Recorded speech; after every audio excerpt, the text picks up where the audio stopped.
Does it feel to you like you can't do anything right when it comes to your child?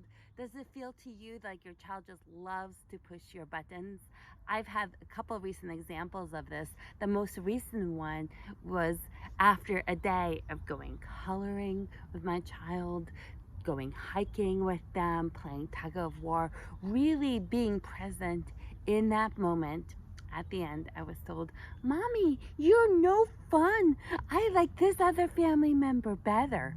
What? After a whole day spent having fun with her, this is the response I get? Huh? And then I realized that this falls into the same category as not cleaning up after yourself after a day of playing.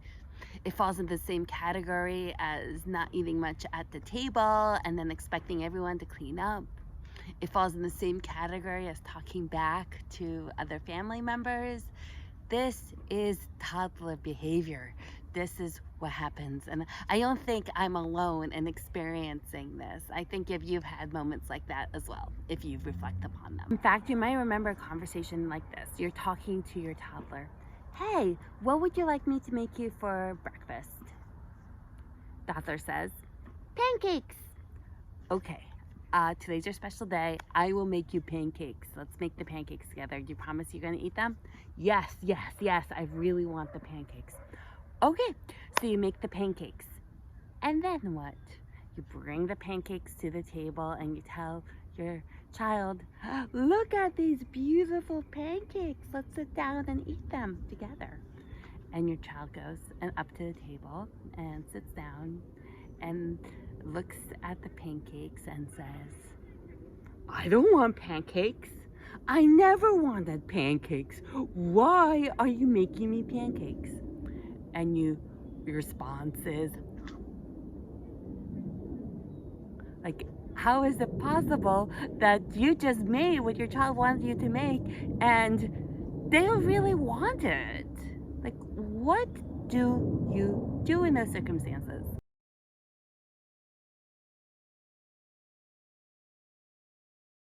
These are situations that can drive you crazy, berserk, really get an emotional reaction out of you.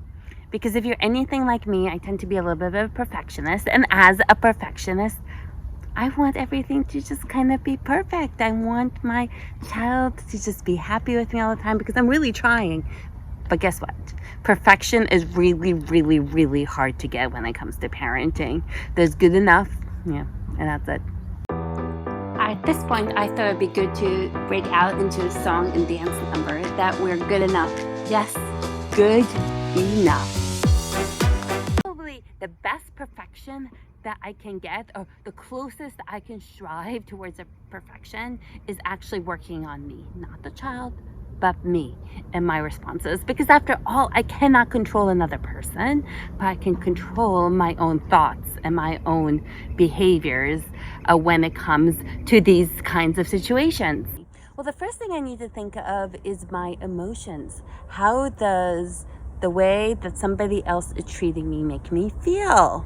You know, in the case of being told I'm no fun, or the case of being told, "Oh, you're not a good mommy," I feel kind of bad. And a part of me wants to like lash out and say, "Well, you know, you're not being the most cooperative here." Or I'm to say, "You're not telling the truth because look at how much time I just spent with you." But let me tell you, I've tried that and it doesn't work, because then my child lashes out and says, "Of course I'm telling the truth, and of course I am telling you how it is. I am sharing reality." It can turn into a shouting match. "I'm nice. No, you're not. I told you to do something. No, you didn't. I'm doing what you told me to do. I never asked you to do it." It can be a fighting match. And you know what? Who has time for that?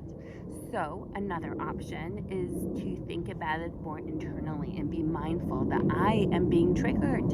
And I am being triggered because I am responding to my child and what my child is saying. So what do?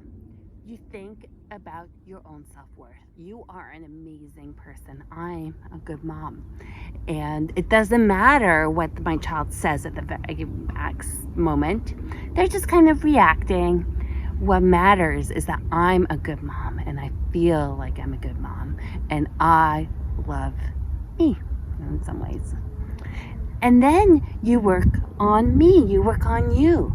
So what's one of the ways you can do that? Well, you can think more about becoming a person who has a great deal of patience.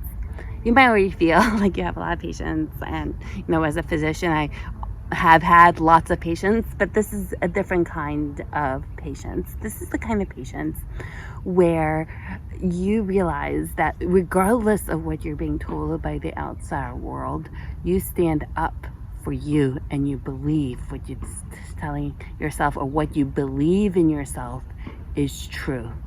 And then you think about all of the changes that are happening in your brain when you become a parent, because it almost forces you to become a better version of you, a version that doesn't yell as much, or doesn't scream as much, a version that is more kind and understanding of your child, even when you're feeling frustrated. You learn this emotional self-mastery, or this emotional self-control, which is hard. It's a mindfulness thing. It's being aware of the situation and telling yourself in your mind, you know what, I want to react in a specific way, but I'm not going to. So there are moments when I want to yell at my child, and instead of yelling at my child, I go to my bedroom, I put a pillow next to my mouth, and I start screaming, oh, oh, oh, oh, oh. And guess what? The child doesn't hear me, but I'm able to take that experience and all that energy of frustration or anger or upsetness and channel it into something, channel it. Now, screaming into a pillow may not be the best option for you. For some other things, exercise. I know sometimes when I'm exercising a lot, when I'm going for a lot of walks, or I'm out here in nature, I feel better because I'm allowed myself to take some of those emotions that pent out during the day, and through exercise I'm kind of channeling them away, while my body instead gets replaced with lots of these endorphins and lots of these feel-good feelings.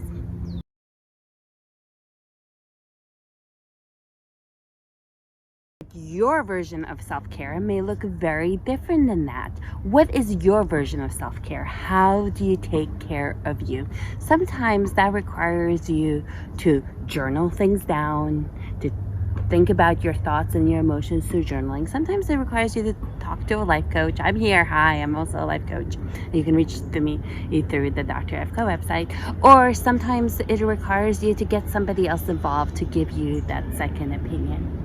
All right, I hope that this has been helpful for you, and we'll discuss it more in a future episode. Thank you so much. This is Dr. Evka. I'm going to go on a hike now. Bye-bye.